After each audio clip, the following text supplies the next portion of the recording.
Isang magandang araw po sa inyong lahat. Ngayon po ang ipapakita ko sa inyo ay gagawa po tayo ng ating kutsara para po sa ating paggawa ng mga simento. Kung meron tayong papalitadahan, tayo po ay meron ng kutsara at para hindi na po tayo hiram ng hiram. Ay ba, nakakahiya po pag lagi tayong hihiram. At wag po natin kalimutan ang isang intro.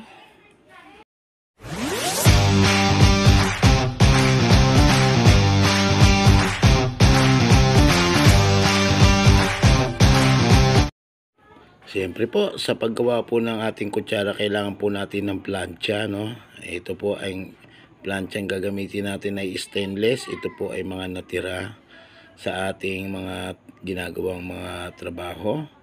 Ngayon po, kumuha lang po tayo sa kanto ng pinaka 35 degree niya, no? Huwag niyo po i-45 degree dahil masyado pong matulis. Ayan, nakita niyo po ang guhit. Hindi po masyadong makita. Pasensya na kayo, lapis lang po ang ginamit natin, ano? Ayan. Kabilaan po yan, kailangan po pares ng sukat. Ang kinuha po natin sukat yan ay tig 2.5 ang dalawang gilid, ano? Bali, ang maging lapad po ng ating kutsara ay 5 inches. Tapos ang haba ay 7. Ayan, kita nyo na po, tinatabas na natin. Sa pagtabas naman po ng ating plancha, kailangan po ay dahan-dahan lang siyempre. Para hindi tayo masugatan, hindi tayo madisgrasya dahil po ang ating talim ay laging umiipit kapag hindi po maganda pagkakatabas natin yan. Pwede po tumalsik sa atin yung talim niyan. At ito nga po pala, natabas na po natin ang ating plancha kanina. Ngayon ang gagawin natin ay hahasain natin, ano? Lilinisin po natin siya ng maigi. Yan, yung gilid niya, tatanggalin po natin yung pinakamatatalim niya na hinasa na tinabas natin kanina. Ayan, nagpalit tayo ng grinding disc. At syempre yung mga dulo rin ay alisin nyo po yung tulis. Medyo bilugin po natin, ano? Medyo bilugin din yung mga dulo. Dahil kapag masyadong matulis po ang dulo, delikado po at hindi rin po masyadong magandang tingnan kapag matulis masyado ang dulo. Kailangan medyo bilog po ng bahagya. Katulad po nito, minilog natin yung dulo at yung mga gilid po ay kailangan hasain nyo na po para po nakalapat siya, nakatagilid. Huwag nyo po idiretso. Medyo nakatagilid siya para madali pong ipansandok sa halo. Ayan, nakita nyo na po, medyo ayos na po siya. At syempre, ito na po yung ating gagamiting handle, ano? May roscas. Ito nga po pala ay ginamit natin. Ito po ay side mirror ng motor na sira na, no? Kinuha natin yung side mirror niya at pati yung nut. Ayan, pinupukpuk lang po natin siya para umayos siya. Huwag niyo po masyadong ibaluktot yung inyong bakal dahil kapag masyado pong baluktot yan, lagi pong didikit yung, ayan, nakita nyo po, ayan, testing natin. Ayan, ayan, makita nyo po, hindi po masyadong baluktot. Ayan, dyan naman po natin siya puputulin, ano. Ayan, puputulin natin siya dyan. Kung mapapansin nyo po, malayo po yung ating bakal, ano. Kailangan po kasi talaga huwag po masyadong dikit yung paggawa ng kutsara ng bakal niya sa pang-handle. Huwag po masyadong dikit dahil lagi pong sasabit sa kamay nyo. Magkakasugat-sugat yung kamay nyo. Hindi bali pong mahaba ng konti yung bakal para yung kamay nyo ay hindi po sasabit sa halo. Ayan, tinatabas na po natin, ano. Pagkatapos po nating tabasin yan, ay siyempre tutulisan natin yan at hahasain natin. Yan po ay paplat natin yung pinakailalim niya. Ayan, naputol na po natin. Ayan, testing natin. Ayan na po. Yun po yung ating hasain, ano. Magpapalit tayo ng talim. Ayan, nagpalit na po tayo ng talim. Ang gagamitin po natin ay grinding disc naman po, ano, panghasa do sa ating pinakabakal na panglalagay sa ating kutsarang stainless, ano. Ayan, nasain po natin yan ng asain hanggang sa tumulis po yan. At syempre pati po ang ilalim at dalawang mga kabila ang gilid po kailangan po mahasa ng maigi at matulis. At huwag nyo rin po masyadong nipisan at baka madali pong mabali ang ating kutsara. Ang ating pang-handle sa ating kutsara, yung po pinakabakal niyan, huwag nyo po masyadong nipisan. Yung sakto lang po na may welding natin ng maayos. Ayan, nakita nyo po. Papakita ko po sa inyo mamaya. Ayan. Ayan. Ngayon, susubukan na po natin ilagay. Ayan. Ini-slow mo natin para makita nyo kung paano ang paglagay nito. Ito po ay hindi na natin inuka. Ito po ay ipapatong na lang natin. Basta't maganda pagkaka-welding yan. Approve din po yan. Ayan, nakita nyo po. Lapat po ang ilalim Ito po yung ilalim niya. Linapat po natin ng maayos yan. Hinasa natin yan para sa pagpatong. At ito naman po dalawang gilid ay patulis. Ayan. Kailangan po sentro po yan Ngayon, yan po ay lagyan natin ng vice grip. Ipitin natin ng vice grip yan. Ayan. Ipas forward na uli natin Lagyan na, ipitin natin siya ng vice grip para po makita natin kung diretso at para po maispatan natin Siyempre bago po natin ilak yung vice grip natin, kailangan sigurado pong nasa diretso, sipatin po natin na maigi para hindi po tabingi yung pinaka-handle natin ng ating kutsara. Ayan. Ngayon po ay weldingin na po natin Siyempre po bago po natin siya i-full weld, ispatan muna po natin siya. Kailangan po sa pag-ispat niyan, kailangan diretso na po bago po natin i-full weld. Ayan, ispat po natin. Ang ginamit po nating welding rod dito ay stainless dahil stainless po ang ating plancha na ginamit.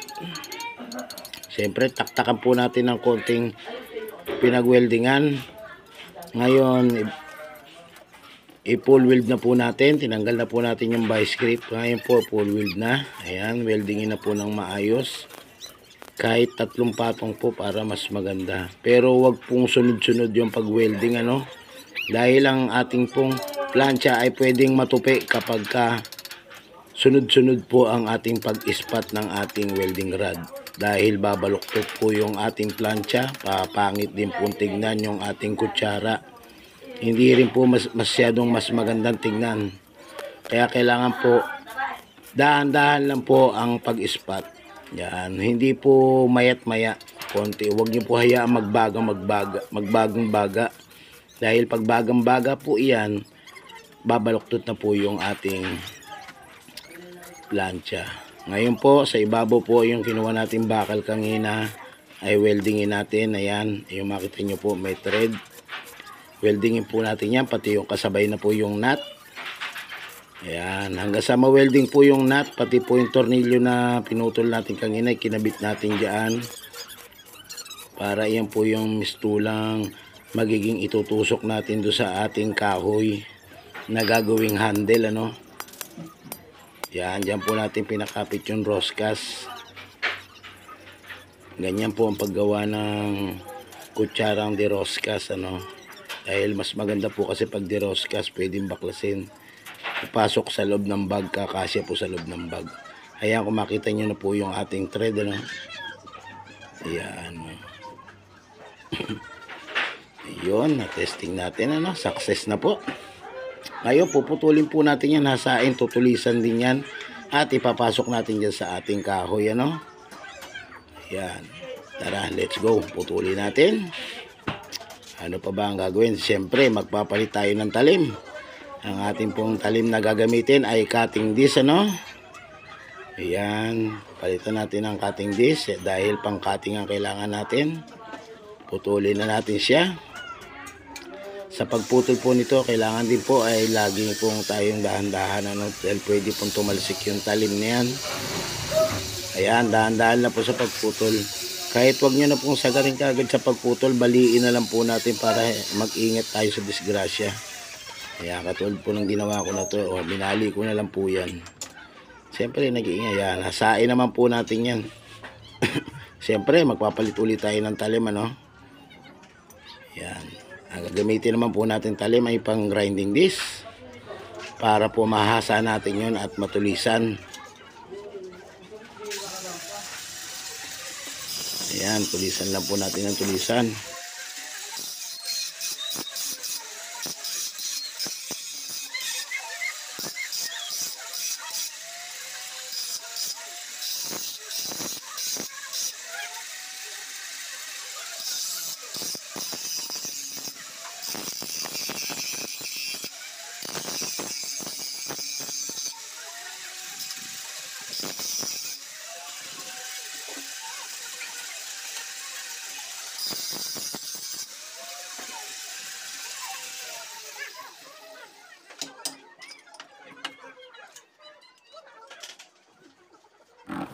At syempre, ayan na po.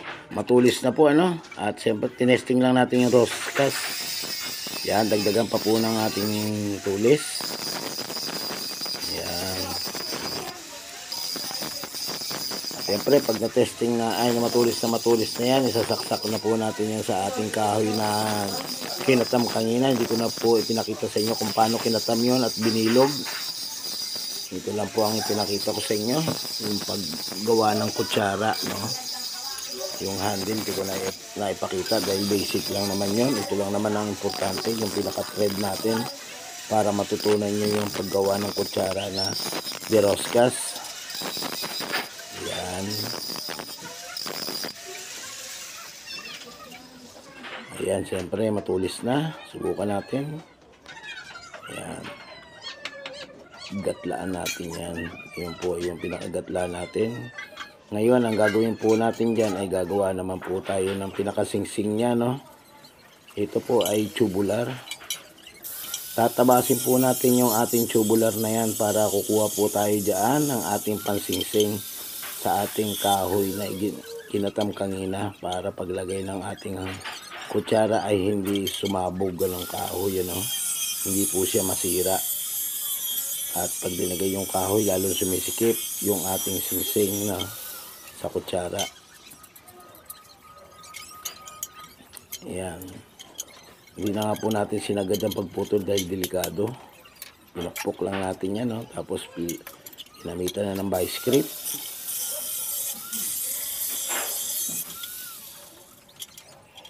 Baling maingat po dahil delikado po yung talim.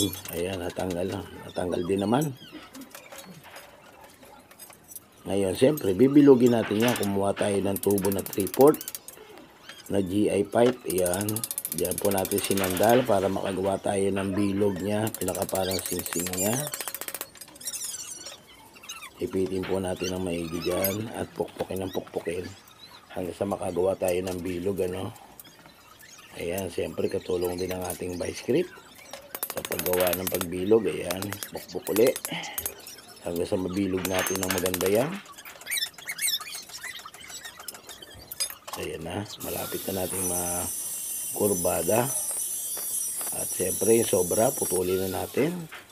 Pag naputol natin yung sobra niyan, saka natin pupukpukin uli ng pupukpukin. Ayan, nakita nyo naman, oh.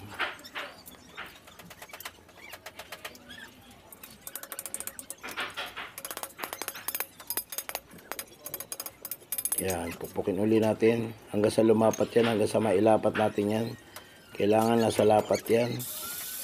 At siyempre pagka may katulad yan may sobra, tabasin natin uli para lumapat doon sa ating kahoy na ginawang bilog. Pinakahawakan, ano. Ayan, testingin uli natin. Buwasan natin.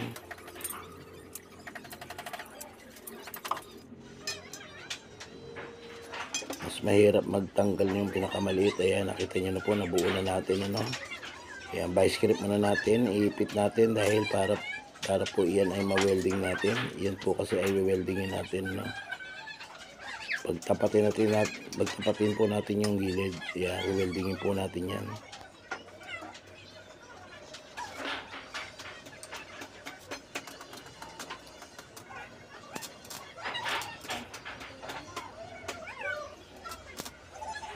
Ayan na po at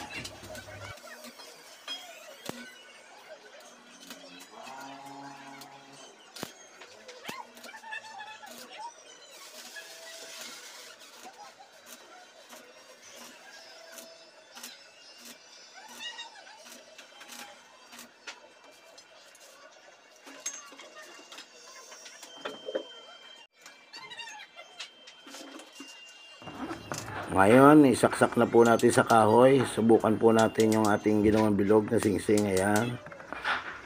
Saksak natin maigi. Hanggang sa humigpit siya.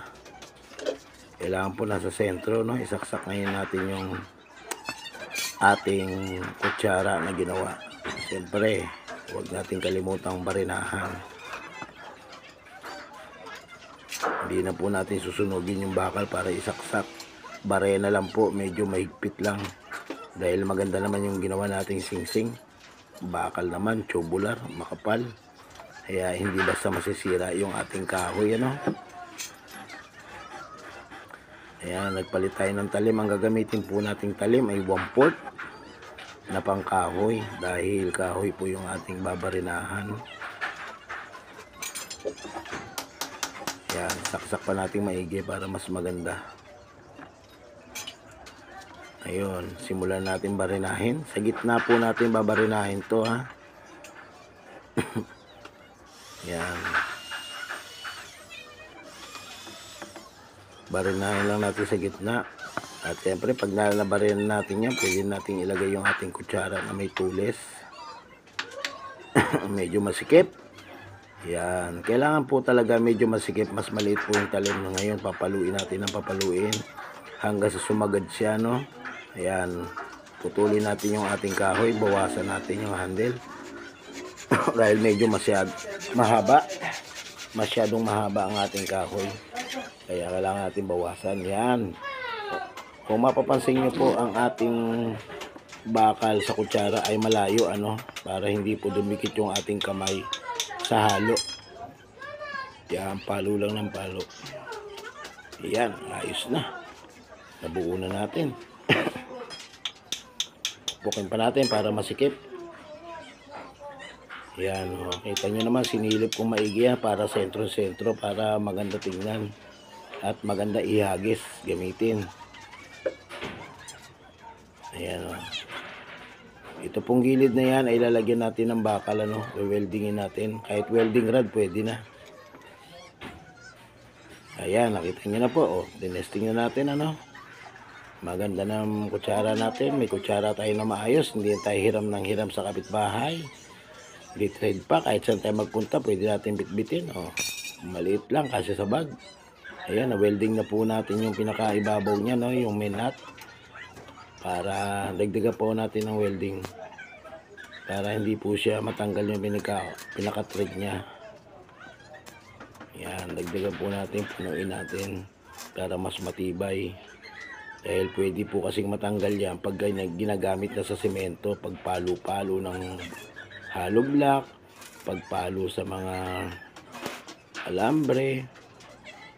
Yan. At siyempre, pagkatapos natin mapuno ng welding yan, hasain na lang uli natin yan. Ang gagamitin nating talim dyan ay grinding disc pa rin, ano. Palitan natin yung cutting disc, gamitin natin yung grinding disc. Hasain natin at siyempre para matinturahan natin yan maya maya. Ayan, hasain na po natin. Sa pag-asa po nito, kailangan po ay makinis yan, no? Kahit hindi nyo na po gamitan ng mas makinis na talim, kahit itong ano lang, pwede na po yan. Basta matanggal po yung mga binag-weldingan na pangit tignan. Ayan, siyempre bilugin nyo, pati ibabaw, tanggalin nyo po. Ayan. Makikita nyo po yung ginagawa natin ay may butas, ano. Yung sa butas na yan, dyan po lalagay yung ating thread.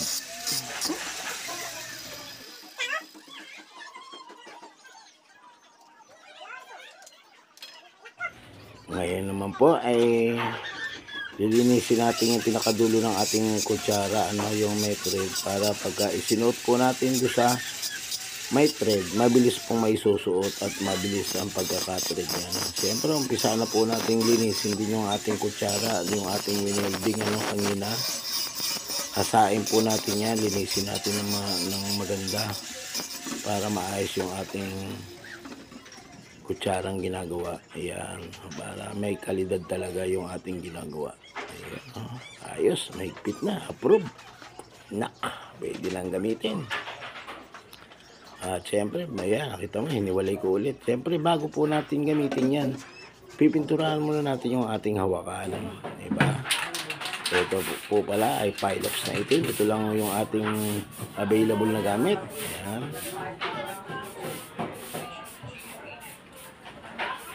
Ayan. Ito lang ating available na gamit. Kaya ito lang ating ginamit. Pilox na itim.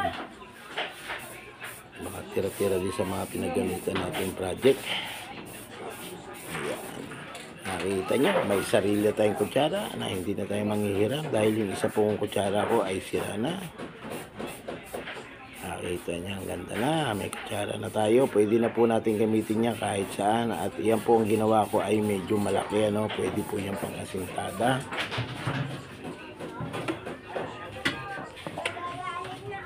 At kung kayo po pala ay hindi pa nakasubscribe sa aking YouTube channel, huwag niyong kalimutan mag-subscribe, mag-like at mag-share.